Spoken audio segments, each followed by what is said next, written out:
ഹൈറ്റിലുള്ള അതിൻ്റെ ഒരു പ്രോസസ്സിങ് പ്ലാന്റാണ്. ആ 12 സ്റ്റോറീഡ് ബിൽഡിങ്ങിൻ്റെ അകത്ത് അറ്റ്ലീസ്റ്റ് 11 സ്റ്റോറി ഹൈറ്റിൽ ഒരു ഫ്ലാസ്കാണ്, ഒരു ഗ്ലാസ് ഫ്ലാസ്ക്. എന്നാലോചിച്ച് നോക്കി, ഇതൊരു 11 സ്റ്റോറി ഹൈറ്റിലുള്ള ഒരു ഗ്ലാസ് ഫ്ലാസ്ക്. അതിൻ്റെ അകത്ത് ഡിക്കോക്ഷൻ സ്പ്രേ ചെയ്തിട്ട് ആ സ്പ്രേ താഴെ വരുമ്പോഴേക്കും പൗഡറായി. അതാണ് മെയിൻ പ്രോസസ് കോഫി. ആ 12 സ്റ്റോറി ബിൽഡിങ്ങിൻ്റെ മുകളിൽ ഒരു ബോയിലർ ഇൻസ്റ്റാൾ ചെയ്യണം, ഒരു വലിയ എക്യുപ്മെൻറ്റ്. സായിപ്പിന് അവിടെ എങ്ങും ഒരു ക്രെയിൻ കിട്ടാൻ ഒരു സാധ്യതയില്ല. That is not possible. അങ്ങനെ അദ്ദേഹം പേപ്പറിൽ അനൗൺസ് ചെയ്തു. ഒരു പ്രാവശ്യം അനൗൺസ് ചെയ്ത് ആരും വന്നില്ല. 2 പ്രാവശ്യം അനൗൺസ് ചെയ്തു. 3-ാമത്തെ പ്രാവശ്യം I happen to see that notice. അങ്ങനെ ഞാൻ അപ്പോൾ അതിൻ്റെ those who are competent to execute this type of a work should come and present themselves for an interview. അങ്ങനെ ഒരു ഇൻ്റർവ്യൂവിന് ഞാൻ സാഹിബിനെ കാണാൻ വന്നിരിക്കുകയാണ്. ആദ്യം തന്നെ ഇയാൾ ചോദിച്ചു, do you have a crane as big as this? I said, I have no crane. Get out.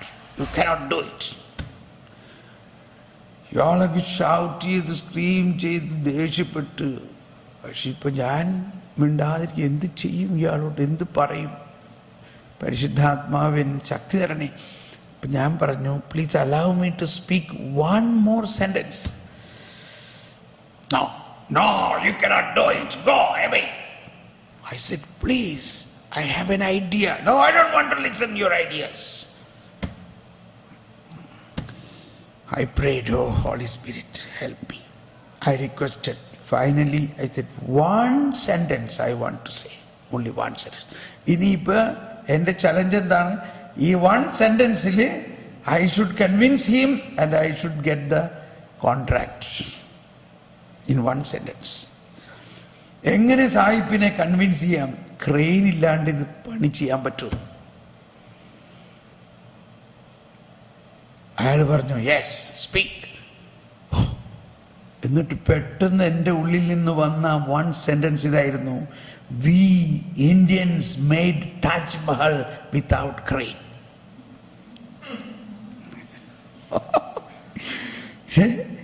Hello, നിങ്ങൾക്ക് മനസ്സിലായില്ലേ?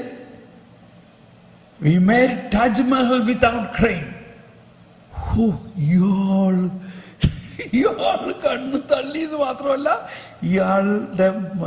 ഇയാളൊരു ചെറിയ പുഞ്ചിരി വരാൻ തുടങ്ങി.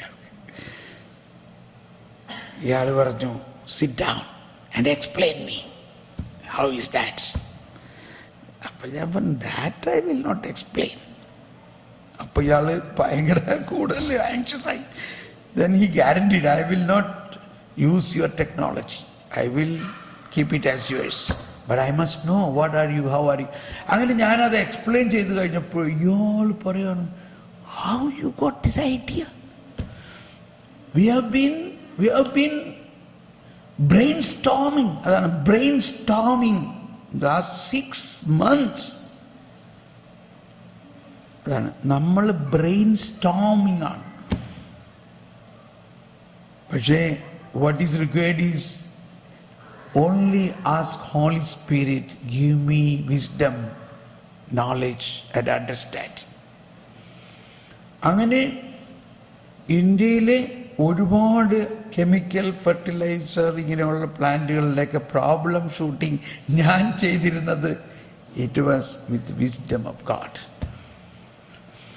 ഞാനിതൊരു മെറ്റീരിയലിസ്റ്റിക് എക്സാമ്പിൾ പറയുന്നത് എളുപ്പം മനസ്സിലാവും. കാരണം നമ്മളിപ്പോഴും ഒരുപാട് പ്രശ്നങ്ങൾ, ചിലപ്പോൾ നമ്മുടെ ജീവിതത്തിൽ തന്നെ കുറേ പ്രശ്നങ്ങളുണ്ടെങ്കിൽ അതിൻ്റെ പ്രധാന കാരണം we have not asked for the wisdom of God. ദൈവത്തിൻ്റെ ജ്ഞാനം ചോദിക്കാതെ ചില തീരുമാനങ്ങൾ എടുത്തു. നമ്മൾ വിചാരിച്ചു അതങ്ങ് ഫിറ്റാവും, അത് വിജയമാവും. പക്ഷേ it is not successful. Reason is it was not the will of God. Okay, അപ്പോൾ ഇതൊരു വശമാണെങ്കിൽ ദൈവിക രഹസ്യങ്ങൾ അറിയുന്നതിന് എന്ത് ജ്ഞാനത്തിലൂടെ? നമ്മൾ പഠിക്കണ ട്രിഗ്നോമെട്രിയോ ബയോളജിയോ സുവോളജിയോ കൊണ്ട് പരിശുദ്ധാത്മാവിന്റെ പ്രവർത്തനത്തെ മനസ്സിലാക്കാൻ പറ്റുമോ? ഇവിടെയാണ് നമ്മൾക്ക് ഉണ്ടായിരിക്കുന്ന ഒരു പ്രശ്നം. ഈശോ പറഞ്ഞു, ഈശോ എന്ത് പഠിക്കാൻ പറഞ്ഞു? മനുഷ്യൻ ജീവിക്കുന്നത് അപ്പം കൊണ്ട് മാത്രമല്ല, ദൈവത്തിൻ്റെ അധരത്തിൽ നിന്ന് വരുന്ന വചനം കൊണ്ടാണ്.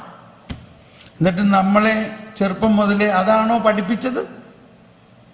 അല്ല, മറിച്ച് അപ്പം കിട്ടണം ഇതൊക്കെ നമ്മളെ പഠിപ്പിച്ചു. യെസ്, നമ്മളെ പഠിപ്പിക്കുന്ന ഈ complete education system is only for അപ്പം കിട്ടാനാണ്, സ്വർഗം കിട്ടാനല്ല. Yes yes, come come come come. കുട്ടികൾ ഇങ്ങനെ എൻ്റെ അടുത്ത് വന്നോട്ടെ. അവർക്ക് ഇതൊക്കെ കാണുമ്പോൾ ആകെ അവരുടെ അകത്തൊരു വിഷനാണ്. ഞാനും തോമസ് പോൾ ബ്രദറിനെ പോലെ ഒരിക്കൽ പ്രസംഗിക്കുന്നുള്ളൂ. ഞാൻ ഓർക്കുന്നുണ്ട്, ഞാനൊരു 3 വയസ്സുള്ള കാലഘട്ടത്തിൽ ഞങ്ങളുടെ പള്ളിയിൽ പിന്നീട് ബിഷപ്പൊക്കെ ആയ മങ്കുഴിക്കരി പിതാവ് അദ്ദേഹം വലിയൊരു പ്രാസംഗികനാണ്. എവിടെയെങ്കിലും വലിയ പെരുന്നാൾ ഇതൊക്കെ ഉണ്ടെങ്കിൽ ഹീസ് ഇൻവൈറ്റഡ്. അപ്പോൾ അന്ന് നമ്മൾ പള്ളിയിൽ, ഇപ്പോഴും പള്ളിയിലെല്ലാം നിലത്തായിരിക്കണം, പിള്ളേരൊക്കെ നിലത്തിങ്ങനെ ഇരിക്കുക. അദ്ദേഹം ഈ മദ്ബഹായിൽ നിന്ന് ഇറങ്ങി ഞങ്ങൾ പിള്ളേരിരിക്കണതിൻ്റെ ഇടയിലേക്ക് വന്നിട്ട് പെട്ടെന്ന് ഒരു ചോദ്യം, ആരാണ് എന്നെ തൊട്ടത്? ഞങ്ങൾ പിള്ളേരൊക്കെ ആകെ അപ്സെറ്റായി. ദൈവം, നീ തൊട്ടാ? ഞാനും തൊട്ടില്ല. നീ തൊട്ടാ? ആകെ പേടിച്ചു.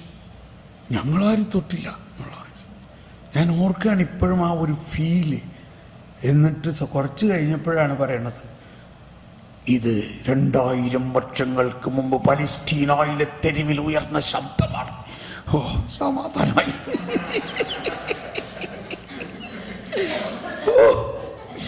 അത്രേ ഉള്ളു കാര്യം. ഞാൻ ഇന്നും ആ വചനം പ്രഘോഷിക്കുമ്പോഴൊക്കെ ആ ഒരു സീനാണ് എൻ്റെ ഉള്ളിൽ നിൽക്കണത്. അപ്പൊ കുട്ടികളായിരിക്കുമ്പോൾ ഇങ്ങനെയുള്ള സീനുകൾ അവരകത്ത് വരണം. ഇന്ന് നമ്മളുടെ സീനുകൾ എന്തൊക്കെയാ? നമുക്ക് ആകെ പ്രധാനമുള്ള സീനുകൾ ടോം ആൻഡ് ജെറി, ഒരു എലിയും പൂച്ചയുടെ കാര്യമുള്ളൂ ഇന്ന് മുഴുവനും. വാൾട്ട് ഡിസ്നിനെ കുറിച്ചൊക്കെ പറയുന്നത് വെറും എലിയും പൂച്ചേനെയും വെച്ചും കൊണ്ട് അവർ ഇത്രയും വലിയ ചാനൽ നടത്തുന്നുണ്ടല്ലോ.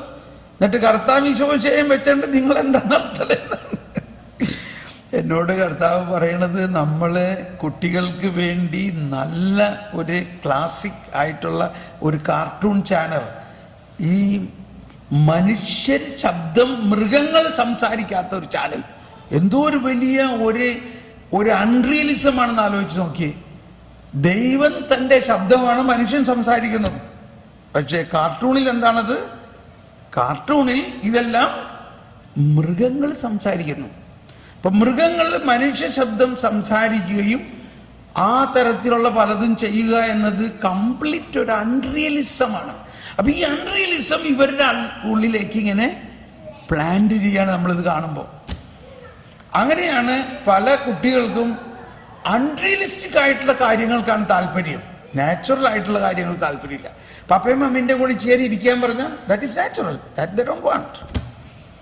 അവൾക്കൊരു റോബോട്ടിക് ആയിട്ടുള്ള എന്തിൻ്റെയും കൂടി ഇരിക്കാൻ വലിയ ഇഷ്ടമാണ്. അവർ റോബോട്ടിക് ആണ്, ബിക്കോസ് ഇറ്റ് ഈസ് അൺറിയലിസം. എങ്ങനെ ഉണ്ടായത്? നമ്മൾ തന്നെയാണ് ഇതിൻ്റെ ദാതാക്കൾ. കുട്ടികൾ ഇത് കാണരുതെന്ന് നമ്മൾ ഇത് കാണരുത് എന്നാൽ എന്ത് കാണണം? അത് നമ്മൾ ഉണ്ടാക്കണം. ഞാൻ പറഞ്ഞു വരുന്നത്, ഈ ജ്ഞാനത്തിൻ്റെ നമ്മുടെ തലമുറയിലും വരാനിരിക്കുന്ന തലമുറയിലും പ്രധാനമായി ഉണ്ടാകേണ്ട ഒരു കാര്യം ദൈവിക ജ്ഞാനം. ദൈവിക ജ്ഞാനത്തിന് ആദ്യം മുൻഗണന കൊടുക്കണം. എന്തിനു പറയട്ടെ, ഞാൻ ഈ മോർ ദാൻ 25 years എന്നെ ഇതുപോലെ ജ്ഞാനത്തിന് വേണ്ടി പ്രാർത്ഥിക്കാൻ കർത്താവ് പഠിപ്പിച്ചു എന്നുള്ളതാണ്. അതിൻ്റെ പ്രധാന ഒരു കാര്യം, പ്രഭാതത്തിൽ ഉണർന്ന് അവളെ തേടുന്നവർക്ക് പ്രയാസം കൂടാതെ അവളെ കണ്ടുമുട്ടാമെന്നാണ് പറയണത്. അപ്പോൾ ഞാൻ മിക്കവാറും 4 മണിക്ക് എണീക്കും എല്ലാ ദിവസവും. പലർക്കും വേണമെങ്കിൽ എൻ്റെ കൂടെ എണീറ്റ് പ്രാർത്ഥിക്കാൻ വേണമെങ്കിൽ നമുക്കൊരു അലാം സെറ്റ് ചെയ്യാൻ വേണമെങ്കിൽ നാളെ രാവിലെ 4 മണിക്ക് ഞാൻ എണീക്കുമ്പോൾ പരിശുദ്ധാത്മാവോ എൻ്റെ ആത്മാവോ നിങ്ങളെ വിളിച്ചുണർത്തും.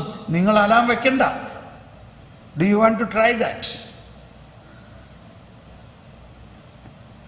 നമുക്ക് വൈകുന്നേരം പോണേക്ക് മുമ്പ് ഓർമ്മിക്കണം, നമുക്ക് അതിൻ്റെ അലാം സെറ്റ് ചെയ്യാം. നാളെ രാവിലെ 4 മണിക്ക് നിങ്ങളെ ആരോ വിളിച്ചുണർത്തുന്ന ഒരു അനുഭവത്തിൽ നിങ്ങൾ ഉണരും. ചിലപ്പോൾ 3:45 ഉണരും. എന്താണ്, ആരാ വിളിച്ചുണർത്തണേ? ജ്ഞാനം, പരിശുദ്ധാത്മാവ്. അപ്പോൾ നമ്മൾ ജ്ഞാനത്തിന് വേണ്ടി പ്രാർത്ഥിക്കുമ്പോഴാണ് ഈ ദൈവിക ജ്ഞാനം. നമ്മൾ പ്രാർത്ഥിക്കുമ്പോൾ ജ്ഞാനം തരണേ തരണേ എന്ന് തന്നെയാണ് പ്രാർത്ഥിക്കുന്നത്. പക്ഷേ ഈ ജ്ഞാനം പരിശുദ്ധാത്മാവിലൂടെ നമ്മുടെ ഉള്ളിൽ ഇപ്പോൾ തന്നെ ഉണ്ട്. അതിനെ ഒന്ന് ഓപ്പനിങ് ചെയ്യുന്നേ ഉള്ളൂ. പരിശുദ്ധാത്മാവിലൂടെയുള്ള ജ്ഞാനം നമ്മളിൽ ഉണ്ട്. പക്ഷെ എന്ത് ചെയ്യണം? Just open and drink. അങ്ങനെ ഒരു അനുഭവമാണ് എനിക്ക്. ഇപ്പം ഞാൻ പറയുന്ന പല കാര്യങ്ങളും പരിശുദ്ധാത്മാവിൻ്റെ ജ്ഞാനത്തിലൂടെ നമുക്ക് വെളിപ്പെടുത്തി തരുന്നതാണ്. അപ്പോൾ ഈശോയിലൂടെ വന്നിരിക്കുന്ന ഈ ദൈവരാജ്യത്തിൻ്റെ പുതിയ നിയമത്തിൻ്റെ രഹസ്യങ്ങൾ മനസ്സിലാക്കണമെങ്കിൽ ജ്ഞാനത്തിന് വേണ്ടി പ്രാർത്ഥിച്ചാൽ മതി. ഇത് ദൈവിക രഹസ്യങ്ങൾ മനസ്സിലാക്കാൻ വേണ്ടി മാത്രമല്ല, നമ്മുടെ ജീവിതത്തിൽ എന്താണ് ദൈവം നമുക്ക് വേണ്ടി ഒരുക്കിയിരിക്കുന്നത്. നമുക്കൊന്ന് സ്തുതിക്കാം. യേശുവേ സ്തോത്രം, യേശുവേ നന്ദി. ഒന്നെല്ലാവരും സ്തുതിക്കാം. യേശുവേ സ്തോത്രം, യേശുവേ നന്ദി. Hallelujah, hallelujah, hallelujah, hallelujah, hallelujah. Please be seated. പെട്ടെന്നൊരു കഥ പറയാം. ഓരോരുത്തരടുത്ത് ഒരമ്മച്ചി ഉണ്ടായിരുന്നു. അപ്പം അമ്മച്ചി ഭക്ഷണം ഉണ്ടാക്കി. നമ്മുടെ ഇന്ത്യൻ കോണ്ടെസ്റ്റിൽ പറയുകയാണെങ്കിൽ നല്ല എരിവുള്ള മീൻകറിയാണ് ഉണ്ടാക്കിയേക്കുന്നത്. അതാണ് അവർക്ക് ഏറ്റവും ഇഷ്ടം, അപ്പനും അമ്മയ്ക്കെല്ലാം.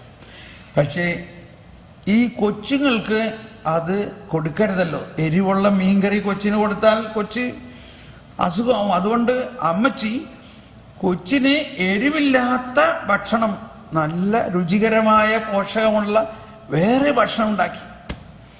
ഇത് ജോൺ ഓഫ് ദ ക്രോസിൻ്റെ കർമ്മല മലകയറ്റം എന്ന പുസ്തകത്തിലെ പ്രതിപാദ്യമാണ്. ഈ നല്ല രുചികരമായ സ്പെഷ്യൽ പ്രിപ്പറേഷൻ കുഞ്ഞിന് വേണ്ടി മാത്രം ഉണ്ടാക്കി. ഊണ് മേശയിൽ വന്നപ്പോൾ, ഡൈനിങ് ടേബിളിൽ വന്ന് ഇത് കൊണ്ടൊന്ന് വിളമ്പിക്കഴിഞ്ഞപ്പോൾ ഈ കൊച്ചു പറയുകയാണെങ്കിൽ എനിക്കത് വേണ്ട, എനിക്ക് മമ്മി അച്ഛൻ തന്നെ മതി. അപ്പൊ അവന് നല്ല ഇഷ്ടമായ ആ ഭാഷ. കൊച്ചു പറയുകയാണെങ്കിൽ എനിക്ക് മമ്മയും പപ്പയും കഴിക്കണം എന്നെ മതി. അപ്പൊ മമ്മി പോലും ഇട്ടി, മോളെ ഇടമോനെ നീ ഇത് കഴിച്ചാൽ നിന്റെ വായ എരിയും, നിന്റെ കുടലെരിയും, നീ അസുഖാവും, ഇത് കഴിക്കാൻ ഇറ്റ്സ് നോട്ട് ഫോർ യു, എനിക്കത് മതി.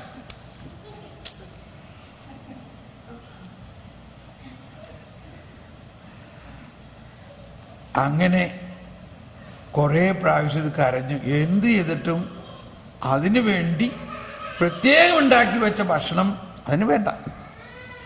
ഇപ്പം എന്തു ചെയ്യും?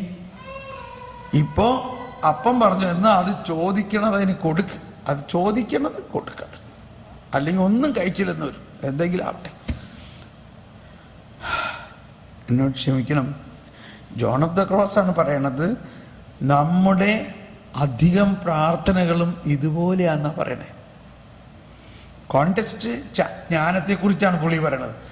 ദൈവത്തിൻ്റെ ജ്ഞാനത്തിലൂടെ ദൈവം നമുക്ക് വേണ്ടി ഒരുക്കി വെച്ചിരിക്കുന്നത് കണ്ണ് കാണുകയോ കാത് കേൾക്കുകയോ മനുഷ്യ മനസ്സ് നിരൂപിക്കുക പോലും ചെയ്യാത്ത അത്രയ്ക്ക് വലിയ കാര്യങ്ങളാണ്.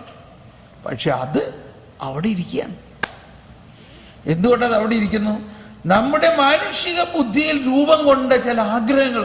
എനിക്ക് അത് വേണം, എനിക്ക് ഇത് വേണം, എനിക്ക് അത് വേണം, എനിക്ക് അങ്ങനെ വേണം, ഇങ്ങനെ വേണം, അതെന്നെ കിട്ടിയേ മതിയാവും. അതേ ബ്രദറെ ഒന്ന് പ്രാർത്ഥിക്കും, അത് വാട്സപ്പിൽ പ്രാർത്ഥിക്കും, ഇന്റർനെറ്റിൽ പ്രാർത്ഥിക്കും, പ്രയർ വാരിയേഴ്സിൽ പ്രാർത്ഥിക്കും, പ്രാർത്ഥിച്ച് നൊവേന പ്രാർത്ഥിച്ച് അങ്ങനെ കിട്ടി. ഉദ്ദിഷ്ട കാര്യം സാധിച്ചതിന് താങ്ക്സ് ഗിവിങ്. പക്ഷേ എന്താണ് അവിടെ സംഭവിച്ചത്? എന്താ ജ്ഞാനക്കുറവ്? ദൈവം നീ ചോദിക്കുന്നതിന് മുമ്പ് തന്നെ നിനക്ക് വേണ്ടി വളരെ നല്ല ചില കാര്യങ്ങൾ ഒരുക്കിയിട്ടുണ്ട്. ഇത് എൻ്റെ ജീവിതത്തിൽ ഭയങ്കര അനുഭവമാണ്. ചെറിയ കാര്യങ്ങൾ മുതൽ വളരെ വലിയ കാര്യങ്ങൾ വരെ നമ്മളെ അങ്ങ് അത്ഭുതപ്പെടുത്തി കളയും. ദൈവമേ, ഇത് ഞാൻ ചോദിച്ചു പോലുമില്ലല്ലോ. അതാണ്. അപ്പോൾ നമ്മൾ ദൈവത്തിൻ്റെ ജ്ഞാനത്തിൻ്റെ ഒരു പ്രവർത്തനം നമ്മുടെ പ്രാർത്ഥനയിൽ തന്നെ വ്യത്യാസം ഉണ്ടാകണം. നമ്മൾ മനസ്സിൽ രൂപം കൊള്ളുന്ന ആഗ്രഹങ്ങളല്ല വാസ്തവത്തിൽ ഏറ്റവും നല്ലത്, മറിച്ച് ദൈവത്തിൻ്റെ പദ്ധതിയിൽ രൂപം കൊണ്ടിരിക്കുകയും നമ്മൾക്ക് മുൻകൂട്ടി ദൈവം ഒരുക്കി വെച്ചിരിക്കുന്നതും ഉണ്ട്. അത് സ്വീകരിക്കാനുള്ള മനസ്സ് തരട്ടെ ദൈവമേ. Give me that. നമുക്കിപ്പോൾ തന്നെ ഒന്ന് കണ്ണടച്ച് പ്രാർത്ഥിച്ചേ. ഓ ദൈവമേ, ഓ യേശുവേ, ഓ പരിശുദ്ധാത്മാവേ, എനിക്ക് വേണ്ടി അങ്ങ് മുൻകൂട്ടി ഒരുക്കി വച്ചിരിക്കുന്നത് എനിക്ക് തരണമേ. ഞാനത് സ്വീകരിക്കാൻ തയ്യാറാണ്. അത് കണ്ണ് കാണുകയോ കാത് കേൾക്കുകയോ മനുഷ്യ മനസ്സ് നിരൂപിക്കുക പോലും ചെയ്യാൻ പറ്റാത്തതാണ്. ദൈവമേ, അതെനിക്ക് തരണമേ. നീ മൗനമായി നമ്മുടെ ഉള്ളിൻ്റെ ഉള്ളിൽ പ്രാർത്ഥിക്കുക. ദൈവമേ, അതെനിക്ക് തരണമേ. അത് എനിക്ക് വേണ്ടി ഉണ്ടാക്കിയിരിക്കുന്നതാണ്. നീ അത് ആർക്കും കൊടുക്കില്ലെന്ന് എനിക്കറിയാം. പ്രാർത്ഥിക്കും, അതെനിക്ക് തരണമേ. എനിക്ക് വേണ്ടി ഒരുക്കിയിരിക്കുന്നത്, എനിക്ക് വേണ്ടി മാത്രം ഒരുക്കിയിരിക്കുന്നത്.